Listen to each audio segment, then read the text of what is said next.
ಸರ್ಕಾರಿ ಆಸ್ಪತ್ರೆಯಲ್ಲಿ ಲಂಚಾವತಾರ, ಹೆರಿಗೆಗೆ 5,000 ರೂಪಾಯಿ ಹಣ ಲಂಚ ಪಡೆಯುತ್ತಿದ್ದ ವಿಡಿಯೋ ಸೆರೆ ಹಿಡಿದ ಜಯ ಕರ್ನಾಟಕ ಸಂಘಟನೆ. ಉನ್ನತ ಶಿಕ್ಷಣ ಸಚಿವರು ಇದಕ್ಕೆ ಬ್ರೇಕ್ ಹಾಕಬೇಕಾಗಿದೆ. ಚಿಂತಾಮಣಿ ಎಲ್ಲಿ ನೋಡಿದ್ರೂ ಲಂಚ ಲಂಚ ಲಂಚ ಕೊಡದೇ ಇದ್ರೆ ಸರ್ಕಾರಿ ಕೆಲಸ ಆಗುವುದೇ ಇಲ್ಲ ಎನ್ನುವಷ್ಟರ ಮಟ್ಟಿಗೆ ವ್ಯವಸ್ಥೆ ಹಾಳಾಗಿದೆ. ಈ ಲಂಚಾವತಾರ ಸರ್ಕಾರಿ ಆಸ್ಪತ್ರೆಗಳಿಗೆ ಕಾಲಿಟ್ಟು ಅದೆಷ್ಟೋ ದಿನಗಳಾಗಿವೆ.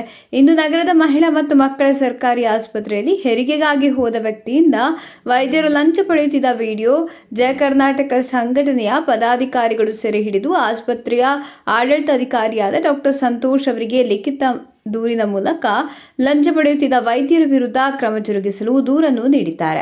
ಇಂದು ಬೆಳಗ್ಗೆ 10:30 ಗಂಟೆ ಸಮಯದಲ್ಲಿ ಹೆರಿಗೆ ಕೊಠಡಿಯಲ್ಲಿ ವೈದ್ಯರಾದ ಜಯರಾಮ್ ರೆಡ್ಡಿ ಹೆರಿಗೆ ಮಾಡಲು 3,000 ಲಂಚ ಪಡೆಯುತ್ತಿದ್ದ ವೇಳೆ ಜಯ ಕರ್ನಾಟಕ ಸಂಘಟನೆಯ ತಾಲೂಕು ಅಧ್ಯಕ್ಷರಾದ ಸತ್ಯನಾರಾಯಣ್ ಸಿಂಗ್, ಶ್ರೀನಿವಾಸ್ ನರಸಿಂಹಪ್ಪ ಎಂಬುವರು ವಿಡಿಯೋವನ್ನು ಸೆರೆ ಹಿಡಿದು ಆಸ್ಪತ್ರೆಯ ಆಡಳಿತಾಧಿಕಾರಿ ಡಾಕ್ಟರ್ ಸಂತೋಷ್ ಅವರಿಗೆ ಲಂಚ ಪಡೆಯುತ್ತಿದ್ದ ವೈದ್ಯರಾದ ಜಯರಾಮ್ ರೆಡ್ಡಿ ಅವರ ವಿರುದ್ಧ ಸೂಕ್ತ ಕಾನೂನು ಕ್ರಮ ಕೈಗೊಂಡು ಕೆಲಸದಿಂದ ಅಮಾನತು ಮಾಡಬೇಕಾಗಿ ಲಿಖಿತ ದೂರಿನ ಮೂಲಕ ನೀಡಿದ್ದಾರೆ. ನೀವು ಅವ್ರನ್ನ ಕೇಳುವಂತ ವಿಧಾನ ಬೇರೆ ಇದೆ. ಕೇಳ್ಕೊಂಡು ದುಡ್ಡು ತಗೊಂಡಿದ್ದೀರಾ, ಎಲ್ಲಾ ಸಮಸ್ಯೆಗಳು ಇದೆ. ಇಲ್ಲಿ ಸುಳ್ಳು ಹೇಳ್ಬೇಡ, ಕೊಟ್ಟಿರ್ತಾನೆ, ರೆಕಾರ್ಡ್ ಆಗಿದೆ. ನೀವು ನಿಮ್ಮ ಮಕ್ಕ ಅದೆಲ್ಲ ರೆಕಾರ್ಡ್ ಆಗಿದೆ. ಬಂದ ತಕ್ಷಣ ಆಯ್ತಾ ಪ್ರಾಬ್ಲಮ್ ಆಗಿದೆ ಅಂತ ಹೇಳಿದ್ರೆ ಎಲ್ಲ ಟ್ರೀಟ್ಮೆಂಟ್ ಎಲ್ಲ ಸೂಪರ್ ಮಾಡಿ ಚೆನ್ನಾಗಿ ಮಾಡಿದ್ರು, ಚೆನ್ನಾಗಿತ್ತು. ಮತ್ತೆ ಅಲ್ಲಿ ಇಲ್ಲಿ ಅಂತ ಕಳಿಸಿದ್ರು, ಮನೇಲಿ ಓಡಾಡಿದ್ವಿ, ಅಲ್ಲಿ ಇಲ್ಲಿ ಬರ್ಸ್ಕೊಂಡ್ ಬಂದ್ವಿ, ಏನನ್ನು ಕೇಳಿದ್ರು, ಅದು ಕಾನ್ಸಂಟ್ರೇಷನ್ ಚೆನ್ನಾಗಿತ್ತು. ಮತ್ತೆ ಟ್ರೀಟ್ಮೆಂಟ್ ಮಾಡುವಾಗ ಹೀಗೆ ಸುಮ್ಮನೆ ಸಿಸರಿಂಗ್ ಮಾಡಬೇಕು, ನಾರ್ಮಲ್ ಆಗಲ್ಲ ಅಂತ ಹೇಳ್ಬಿಟ್ಟು ಮೇಲೆ ಕರ್ಕೊಂಡ್ರು. ಸರಿ ಮತ್ತೆ ಅಂತ ಹೇಳ್ಬಿಟ್ಟು ಏನು ನೀವು ಎಲ್ಲಿ ಬಿಡಿಸಿದ್ರೆ ಆಗಲತ್ತೆ, ಮತ್ತೆ ಬೆಳಗ್ಗೆ ಹಂಗೆ ಕರ್ಕೊಂಡು ಬಂದ್ಬಿಟ್ಟು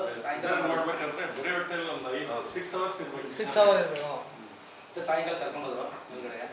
ಸರಿ ಯಾರಪ್ಪ ಗಂಡ ಯಾರೋ ಅಂದರು, ಅವ್ನು ಕರೆದ್ರು ಹೊರಗಡೆಗೆ.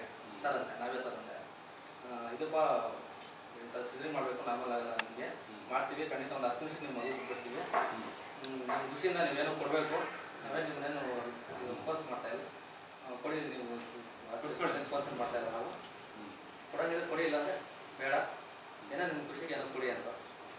ಯಾರು ಈಗ ಇವಾಗ ಎಷ್ಟು ಅಂತ ಹೇಳ್ಬಿಟ್ಟು ಅಲ್ಲಿ ಯಾವಾಗ ನಮ್ಮ ತಲೆ ಹೊಡೆಯಲ್ಲ, ಏನು ಮಾಡಬೇಕು ಅಂತ ಅಲ್ಲಿ ಪೇಷಂಟ್ ಬೇರೆ ನಮ್ಮ ವೈಫು ನೋವು ತಿಂತ ಇದ್ರು. ಸರಿ ಅಂತ ಹೇಳ್ಬಿಟ್ಟು ನಾವು ಅಮೌಂಟ್ ಕೊಟ್ಬಿಟ್ಟು ಆಚೆ ಬಂದ್ಬಿಟ್ಟು ಫೋರ್ಸ್ ಮಾಡಿದ್ರ ಕೊಡಬೇಕು ಅಂತ. ಫೋರ್ಸ್ ಏನು ಮಾಡಿಲ್ಲ, ನೀವು ಬೇರೆ ಫೋರ್ಸ್ ಮಾಡ್ತಾಯಿಲ್ಲ, ನಿಮ್ಮ ಖುಷಿಯಿಂದ ಕೊಡೋಂಗಿದ್ರೆ ಕೊಡಿ, ನಾನು ಬೇಡ ಕೊಡಿ ಏನಾದರೂ ಅಂದರು. ಫೋರ್ಸ್ ಅಂತ ಎಷ್ಟು ಕೊಟ್ಟರು ಅಮೌಂಟ್ ಕೊಟ್ಬಿಟ್ಟೆ. ಇನ್ನು ಅಲ್ಲಿ ಎಷ್ಟು ಕೊಟ್ಬಿಟ್ಟೆ? 3,000 ಕೊಟ್ಟಿದ್ದೆ, ಅದು ತೆಗೆದೆ, 500 ಕೊಟ್ಬಿಟ್ಟೆ. ಮತ್ತೆ ಆಚೆ ತಗೊಂಡಿದ್ದಾರೆ ಸರ್. ಮತ್ತೆ ಈಗ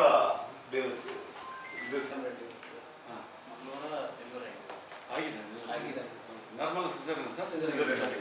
ಓಕೆ, ಅವರು ಫಸ್ಟ್ ಏನ್ ಮಾಡ್ತಾರೆ ಗೊತ್ತಂದ್ರೆ ಕ್ಯಾಬಿನ್ ಒಳಗಡೆ ಕಲಿಸ್ಕೊಂಡು ಅವ್ರ ಗಂಡನ ಮಾತ್ರ ಕರೀತಾರೆ. ಗಂಡ ಪೇಷಂಟ್ ಆಗಿರ್ತಾರೆ, ಅವ್ರ ಗಂಡನ ಮಾತ್ರ ಕಲ್ಬಿಟ್ಟು ಕ್ಯಾಬಿನ್ ಒಳಗಡೆ ನಾನು ಇಲ್ಲೇ ಇದ್ದೆ. ಪ್ರೆಷರ್ ಮಾಡಲ್ಲ, ನಿಮ್ ಖುಷಿಯಿಂದ ಏನೋ ಈ ಪೇಷಂಟ್ ಅಂತ ಅವ್ರ ಗಂಡನ ಕರ್ಸ್ಕೊಂತಾರೆ. ಈಗ ಜಸ್ಟ್ ಸರ್, ಜಸ್ಟ್ ಈಗ ಸರ್ 3 days ಇಂದ ಇಲ್ಲ ಇದ್ದೀನಿ, ಅಬ್ಸರ್ವ್ ಮಾಡ್ತಾ ಇದ್ದೀನಿ. ಕ್ಯಾಬಿನ್ ಒಳಗೆ ಪ್ರತಿಯೊಂದು ಅದೇ ಸರ್. ಈಗ ನಾನು ತೆಗೆದಿದ್ದು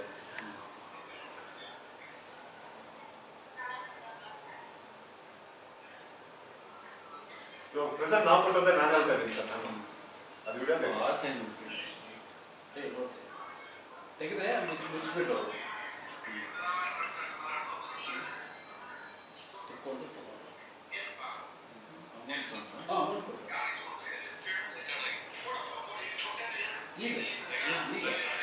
ಈ ರೀತಿ ಮತ್ತೆ ಒಬ್ಬ ಸಿಸ್ಟರ್ಗೆ 3 ರೂಪಾಯಿ ಕೊಡ್ತಾರಂತೆ ಹೊಲಿಗೆ ಓಪನ್ ಮಾಡೋದಕ್ಕೆ. ಹೊಲಿಗೆ ಫಿಕ್ಸ್ ಸರ್, 100 ರೂಪೀಸ್. ಸರಿ, ಯಾರು ಸರ್ ಸಿಸ್ಟರ್ ತಗೊಂಡಿದ್ದು? ಕೆಳಗಡೆ ಇದ್ದಾರೆ ಸರ್. ಅವರು ಮಾತಾಡಕ್ಕೆ ಮಾತಾಡ್ತಾ ಇದ್ರೆ ಹೋಗ್ರಿ ಕೆಲಸ ಇಲ್ಲ ಅಂತಾರೆ. ಸಾಮಾನ್ಯರು ಬಂದ್ರೆ, ಜನಸಾಮಾನ್ಯ ಬಡವರು ಬಂದ್ರೆ ಅವ್ರು ಪರಿಸ್ಥಿತಿ ಸರ್. ಇವಾಗ ಇಲ್ಲಿ ಬರೋದು ಸರ್ಕಾರಿ ಆಸ್ಪತ್ರೆ ಅಲ್ಲ. ನಾವು ಜಯ ಕರ್ನಾಟಕ ಸಂಘಟನೆ ತಾಲೂಕು ಅಧ್ಯಕ್ಷ ಸತ್ಯನಾರಾಯಣ್ ಸಿಂಗ್ ಮಾತಾಡ್ತಾ ಇದ್ದೀವಿ ಸರ್. ಇವತ್ತು ಶನಿವಾರದಿಂದ ಇವತ್ತು ನಿಮ್ಮ ಪ್ರಸಾದ್ ಅಂತ ನಮ್ಮ ನಗರ ಘಟಕ ಅಧ್ಯಕ್ಷರಿಗೆ ಕರೆ ಮಾಡಿ ಈ ರೀತಿ ನಮಗೆ ತಾಯಿ ಮಕ್ಕಳ ಆಸ್ಪತ್ರೆಯಲ್ಲಿ ನಮಗೆ ತುಂಬ ತೊಂದರೆ ಆಗಿದೆ. ಡೆಲಿವರಿ ಆಗಿದ ತಕ್ಷಣ ಡೆಲಿವರಿ ಆದ ಮುಂಚೆ 3,000 ಕೇಳಿ ಅವರಿಗೆ ಆಪ್ರೇಷನ್ ಮಾಡಿದ್ದಾರೆ. ಆಪ್ರೇಷನ್ ಆದ ಮೇಲೆ ಮತ್ತೆ ಹಾಸ್ಪಿಟ್ಲಿಗೆ ಡಿಸ್ಚಾರ್ಜ್ ಮಾಡೋದಕ್ಕೆ ಹಾಸ್ಪಿಟ್ಲ್ ಹತ್ರಕ್ಕೆ ಬನ್ನಿ, ನನ್ನನ್ನು ಮಾತಾಡ್ಕೊಂಡು ಆದ ಮೇಲೆ ನೀವು ಹೋಗಬೇಕಾಗುತ್ತೆ ಅಂಥೇಳಿ ಅವ್ರ ಮೇಲೆ ತೊಂದರೆ ಕೊಡ್ತಿದ್ದಾರೆ. ಸರ್ಕಾರಿ ಆಸ್ಪತ್ರೆಯಲ್ಲಿ ಏನೇ ಫಾರ್ಮಾಲಿಟೀಸ್ ಇರಲಿ, ಏನೇ ಇದು ಇರಲಿ, ಕಡೆ ಡೆಲಿವರಿ ಆಗಿರ್ಬೋದು, ಮತ್ತೊಂದು ಟ್ರೀಟ್ಮೆಂಟ್ ಆಗಿರ್ಬೋದು, ಇಲ್ಲೇ ನಡೆಸಬೇಕು. ಪ್ರೈವೇಟ್ ಹಾಸ್ಪಿಟಲಲ್ಲಿ ಕರ್ಕೊಂಡು ಹೋಗ್ಬಿಟ್ಟು ಅವರ ವೈಯಕ್ತಿಕ ಖಾಸಗಿ ಆಸ್ಪತ್ರೆಯಲ್ಲಿ ಕರ್ಕೊಂಡು ಹೋಗ್ಬಿಟ್ಟು ಅಲ್ಲಿ ಏನು ಸಮಸ್ಯೆ ಇದೆ ಅಲ್ಲಿ ಏನೇ ಇದ್ರೂ ಅಲ್ಲಿ ಮಾಡ್ತಾರೆ ಟ್ರೀಟ್ಮೆಂಟ್, ಇಲ್ಲಿ ನಡೆಯಲ್ಲ. ಸರ್ಕಾರಿ ಆಸ್ಪತ್ರೆಯಲ್ಲಿ ಏನು ಅನುದಾನ ಕೊಡ್ತಿದೆ, ಏನು ಇದ್ರ ಬಗ್ಗೆ ಇದೆ ಅದನ್ನು ಮಾತ್ರ ಮಾಡಬೇಕಾಗುತ್ತೆ ವಿನಃ ಖಾಸಗಿ ಆಸ್ಪತ್ರೆಯಲ್ಲಿ ಕರ್ಕೊಳೋದು, ಆಪರೇಷನ್ ಮಾಡಿಸೋದು, ಇಲ್ಲಿಂದ ಸವಲತ್ತುಗಳೆಲ್ಲ ಅಲ್ಲಿ ತೊಗೊತಾರೆ ಬಿಲ್ಲನ್ನು. ಮತ್ತೆ ಅದರಾದ ಮೇಲೆ ಇವ್ರ ಹತ್ರನೂ ಅಮೌಂಟ್ ತೊಗೊತಾರೆ. ಯಾಕೆ ತೊಗೊಳ್ಳೋ? ಸರ್ಕಾರ ನೀವು ಸಂಬಳ ಕೊಡೋಲ್ವಾ? ಸರ್ಕಾರ ಸಂಬಳ ಬಡವರು ಬರ್ತಾರೆ, ಸಾರ್ವಜನಿಕರು, ಬಡ ರೈತರು ಬರ್ತಾರೆ, ವೃದ್ಧರು ಬರ್ತಾರೆ, ಅವ್ರ ಹತ್ರ ಚಿತ್ರ ಹಿಂಸೆ ಕೊಟ್ಟು ಅವ್ರ ಹತ್ರ ದುಡ್ಡು ಕಿತ್ಕೊಳ್ಳೋದು. ಅವ್ರ ಹತ್ರ ಇರುತ್ತೋ ಇಡ್ಲಿ ಅನ್ನ ಸಮ ತಿನ್ನೋಕ್ಕೂ ದುಡ್ಡಿರಲ್ಲ ಅವ್ರ ಹತ್ರ. ಆ ರೀತಿ ಸಮಸ್ಯೆ ಇದ್ದು ಬರ್ತಾರೆ. ಬಡವರೇ ಬರೋದು ಇಲ್ಲಿಗೆ, ಶ್ರೀಮಂತರು ಯಾರೂ ಬರಲ್ಲ. ಅಂತಹ ಡಾಕ್ಟರ್ಗಳು ಈ ರೀತಿ ತೊಂದರೆ ಕೊಟ್ಟರೆ ಜನಸಾಮಾನ್ಯರ ಪರಿಸ್ಥಿತಿ ಏನು? ಸರ್, ಉನ್ನತ ಶಿಕ್ಷಣ ಸಚಿವರಿಗೆ ಒಂದು ಜೈ ಕರ್ನಾಟಕ ಸಂಘಟನೆಯಿಂದ ಮನವಿ ಮಾಡ್ಕೊತೀವಿ. ದಯವಿಟ್ಟು ಸರ್ಕಾರಿ ಆಸ್ಪತ್ರೆಯಲ್ಲಿ, ತಾಯಿ ಮತ್ತು ಮಕ್ಕಳ ಆಸ್ಪತ್ರೆಯಲ್ಲಿ ಮತ್ತು ಸರ್ಕಾರಿ ಆಸ್ಪತ್ರೆಯಲ್ಲಿ ತುಂಬ ತೊಂದರೆ ಆಗ್ತಾಯಿದೆ. ದಯವಿಟ್ಟು ಸರ್ಕಾರಿ ಆಸ್ಪತ್ರೆಯಲ್ಲಿ ಬಂದು ಸಾಮಾನ್ಯರ ಪರವಾಗಿ ನಿಂತು ಸ್ವಲ್ಪ ಸಮಸ್ಯೆಗಳು ಬಗೆಹರಿಸಬೇಕು ತಮ್ಮಲ್ಲಿ ವಿನಂತಿ ಮಾಡ್ಕೊತೀನಿ.